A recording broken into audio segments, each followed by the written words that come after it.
Two infinitely long parallel conducting wires A and B carry currents I and 2I respectively in the same direction. The wire A has a uniform mass per unit length lambda and lies on an insulated floor. The wire B is kept fixed at a height h above the floor. The minimum magnitude of h so that the wire A does not rise from the floor is. तो ये कहना चाह रहे हैं कि दो infinitely long parallel conducting wires हैं ए और बी. तो इस तरह से हम बना लेते हैं. सपोज ये एक वायर है और ये दूसरा वायर है. इस नीचे वाले वायर को ए कह देते हैं और ऊपर वाले वायर को बी कह देते हैं. अच्छा, इनमें एक ए में करंट है आई और बी में है 2i और दोनों सेम डायरेक्शन में है. तो ए में जो करंट है वो है आई और बी में जो करंट है वो है 2i. वायर ए जो है उसका मास पर यूनिट लेंथ लैम्डा है.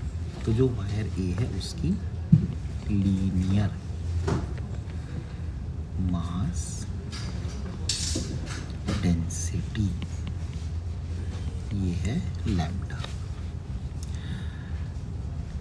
वायर बी एच हाइट ऊपर है. इसका मतलब जो ए और बी है उनके बीच का डिस्टेंस है एच. कह रहे हैं कि एच की वैल्यू बताइए ताकि ए वायर फ्लोर से राइज ना करे.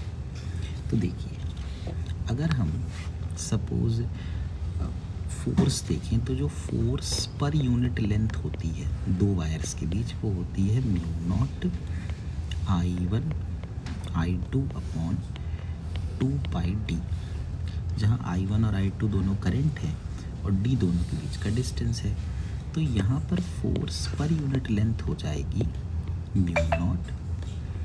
I1 तो I हो जाएगा, I2 2i हो जाएगा और 2π और d की जगह h हो जाएगा. तो फोर्स पर यूनिट लेंथ ये बन जाएगी mu naught I square upon pi h.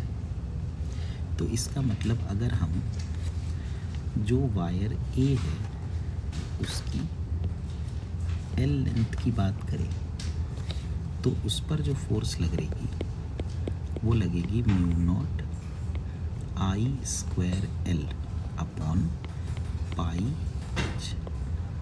This is the force acting on this wire A ऊपर की तरफ. अब इस पर एक mg भी लगेगा. mg तो जो ग्राउंड है, ग्राउंड कुछ नॉर्मल रिएक्शन भी लगाएगा.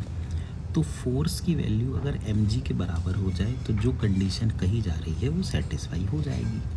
तो फोर्स की वैल्यू mg के बराबर.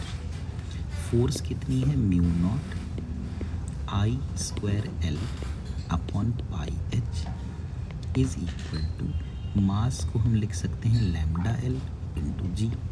तो L और L कट गया तो यहाँ से h की वैल्यू आ गई mu not I square upon pi lambda जी.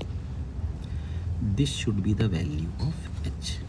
तो देखते हैं कि कौन सा ऑप्शन मैच करता है. Mu not I square upon pi lambda g. इसका आंसर हो जाएगा फर्स्ट ऑप्शन.